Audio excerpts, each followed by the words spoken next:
This is WNCT 9 on your side, News at 5.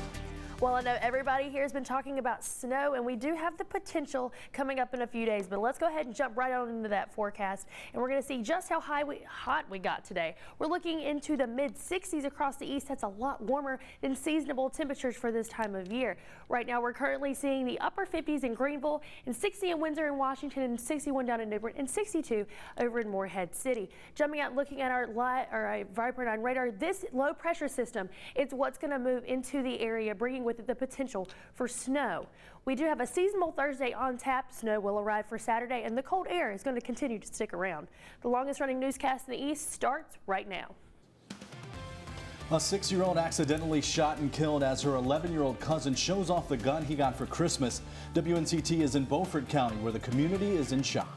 Then we're on Crime Watch in Lenoir County, getting a closer look at how Kinston Police is working to solve several recent shootings. Also in our state's capital, a look at why your elected leaders say Governor Roy Cooper is illegally pushing for Medicaid. Good afternoon, everyone. I'm Ken Watling. And I'm Angela Green. Thanks so much for joining us. We continue to learn more about an accidental shooting that killed a 6-year-old in Beaufort County. Kelly Burns spent the day in Pinetown. She's live right now outside of the Beaufort County Sheriff's Office with more on what happened. Kelly. Well, deputies are calling this a tragic accident after an 11-year-old shot and killed his 6-year-old cousin. Several crews responded to this home in Pinetown. According to Chief Deputy Charlie Rose, 6-year-old Victoria Whitehurst was fatally shot by an 11-year-old boy. Deputies say Victoria was visiting the home of her cousin when the shooting happened. He was showing off his new shotgun when the gun went off, fatally wounding Victoria and injuring a family dog. Those who have visited the family say the 11-year-old is distraught. They're in disbelief and want the community to remember the little girl whose life was cut short. Her smile, she was a sweet little girl, always very active, loving. She'd come jump on your lap as soon as you sat down on that couch in there. She had the prettiest little complexion. You had dark hair, dark complexion. She's a beautiful little girl. Great student at this school. They have several grief counselors on hand as both family and friends continue to deal with this tragic incident. Live in Beaufort County, Kelly Byrne, 9 on your side. All right, thank you, Kelly. 5 shootings in the past month, all on the east side of Kinston. Some victims were in cars, others simply walking down the street. WNCT's Zora Stevenson is in Kinston with details on the ongoing investigations.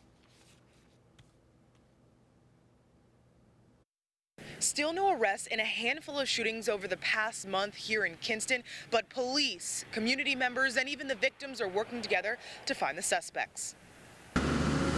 After a calm, crimeless time span in Kinston, the month of December into the new year was just the opposite. In the last month, 5 separate shootings sent multiple victims to the hospital. Still no named suspects or arrests, but police say they're on the right track. The biggest player in all these investigations, the victim. A lot of times you get a lot of information, and then sometimes you get very little, and those times when you get very little makes it difficult. You know, we need the cooperation of the victim to tell us what they saw. Despite roadblocks, Major Janae Eubanks says a number of community members have stepped up to help law enforcement curb the violence. Coming up at 6, how the community and law enforcement are working together to keep the streets of Kinston safe. In Kinston, Zora Stevenson, 9 on your side. The man charged in the 2012 shooting death of a 65-year-old woman outside of a bingo hall in Jacksonville appeared in court today. 23-year-old Larry Forrest is accused of shooting Kim Flournoy outside TNT Bingo on Henderson Street. Forrest's attorney filed a motion in court to prevent 2 videos from being used during trial. One video is an interview Forrest has with detectives. The other is his booking video. The county DA argued that both videos are crucial to this case. The judge didn't make a decision but is expected to tomorrow. Forrest's trial will begin next week. Turning to state politics, Republican lawmakers say Governor Roy Cooper's attempt at getting more Medicaid coverage for the state is illegal. Today's Senate leader Phil Berger says Cooper's attempt at getting federal government approval to get more coverage is forcing Medicaid expansion on our state. However, House Speaker Tim Moore says Cooper can't request more Medicaid coverage and that his plan is a proposed tax increase. This all comes as the governor spoke at the 15th Annual Economic Forecast Forum in Raleigh earlier today. On the governor's mind, repealing House Bill 2. House Bill 2, it is the most bipartisan issue that we have. The solution is simple. 3 words. Let them vote. The votes are there on the House and Senate floors to provide for a complete repeal of House Bill 2 with no strings attached. Cooper still has a busy week ahead, naming cabinet members while preparing for his public inauguration on Saturday. Thank you. Look out for the American people. That is the message President Barack Obama had for Congress in what was likely his last business trip to the Capitol as commander-in-chief.